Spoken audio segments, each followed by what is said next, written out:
जिस बच्चे के कंधे पर कम उम्र में ही जिम्मेदारियों का पहाड़ टूट पड़ता है वो या तो टूट जाता है या फिर मजबूत हो जाता है। जब माँ और बाप की शुरू से ही ना बने, बाप का साया भी जल्दी ही उठ जाए, माँ पागल हो जाए तो उस बच्चे पर क्या बीतेगी इसकी कल्पना भी नहीं की जा सकती। लेकिन इन सब से पार पाकर अपनी एक नई पहचान बनाना कोई चार्ली चैपलिन से सीखे। पूरी दुनिया के एकमात्र महान कलाकार sir Charles Spencer Chaplin, in short Charlie Chaplin ने हर तरह का माहौल, हर तरह की जिंदगी, दुख और दर्द को कम उम्र में ही झेलना शुरू कर दिया था। 1889 में जन्मे चार्ली के माता पिता स्टेज पर गायन और अभिनय किया करते थे। जब इनकी उम्र 3 साल की थी तब इनके माँ बाप अलग हो गए थे। इनकी माँ चार्ली को लेकर अलग रहने लगी और पिता ने दूसरी शादी कर ली। पिता के अलग होने के बाद माँ ने अपना काम जारी रखा और चार्ली का पालन पोषण किया, लेकिन उनका दिमाग चिंताओं से भरा रहता था, इसीलिए वे डिप्रेशन में जाने लगी थीं। एक दिन एक शो के दौरान इनकी माँ की आवाज़ चली जाती है। लोग शोर मचाने लगते हैं। इसके बाद चार्ली ने अपनी माँ की आवाज़ निकालकर गाना पूरा किया। उस समय चार्ली की उम्र मात्र 7 साल की थी। ये चार्ली की पहली प्रस्तुति थी। उसके बाद इनकी माँ की हालत और ख़राब होने लगी। माँ को हॉस्पिटल में भर्ती कराना पड़ा और कोर्ट के आदेशानुसार चार्ली को अपने बाप के साथ रहना पड़ा। चार्ली की सौतेली माँ उन पर बहुत अत्याचार करती थी। बहुत दिनों तक चार्ली की माँ का इलाज चलता रहा। 1901 में शराबी पिता की मौत हो जाती है। धीरे धीरे इनकी माँ ठीक हो जाती हैं। तब चार्ली को लगा कि अब सब ठीक हो जाएगा।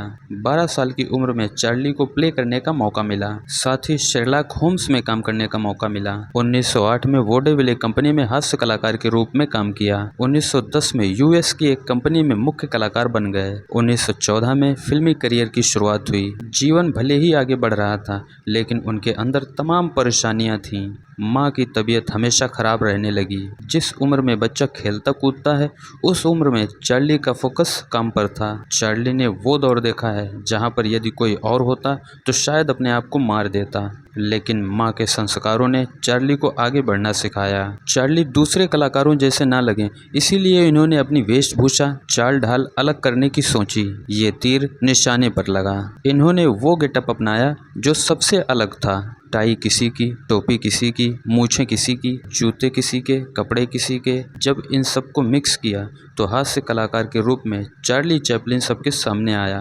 1 साल के अंदर लगभग 35 फिल्मों में काम किया। टिल्लिस पंक्चर्ड रोमांस जैसी हास्य फिल्में करके चार्ली सबके चहेते बनने लगे थे। 1915 में चार्ली ने दूसरी कंपनी ज्वाइन की और उसके साथ लगभग 14 फिल्मों में काम किया, जिसमें वे नायक के रूप में स्थापित हुए। इसके बाद चार्ली ने खुद की कंपनी बनाई और हास्य मूक फिल्मों का निर्माण करने लगे। 1916 तक वे प्रभावशाली हास्य फिल्मों का निर्माण करने लगे। धीरे धीरे चार्ली की ख्याति दूसरे देशों तक पहुंचने लगी। अब चार्ली चैपलिन एक विख्यात नाम हो चुका था। 1928 में इनकी मां का देहांत हो जाता है। कुछ दिन थोड़ा सा ब्रेक लिया, उसके बाद फिर से फिल्मों की ओर लौटे। उसके बाद चार्ली ने कभी भी पीछे मुड़कर नहीं देखा।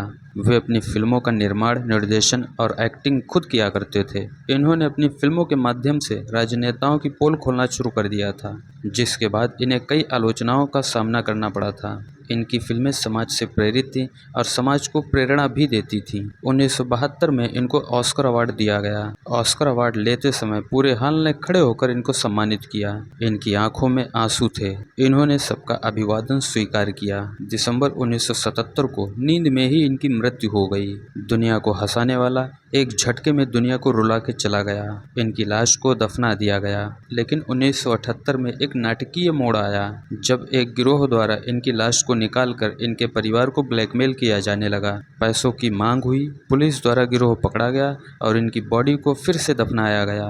एक ऐसा इंसान जिसका बचपन दुख में बीता, मरने के बाद भी लोगों ने उसे खूब सताया। एक बेहतरीन अभिनेता जो आज भी दुनिया के लिए प्रेरणा स्रोत है। बॉलीवुड के कई कलाकार चार्ली चैपलिन से प्रेरित हैं, जिनमें मुख्य रूप से राज कपूर हैं। इनकी अदाकारी में चार्ली चैपलिन नजर आते हैं।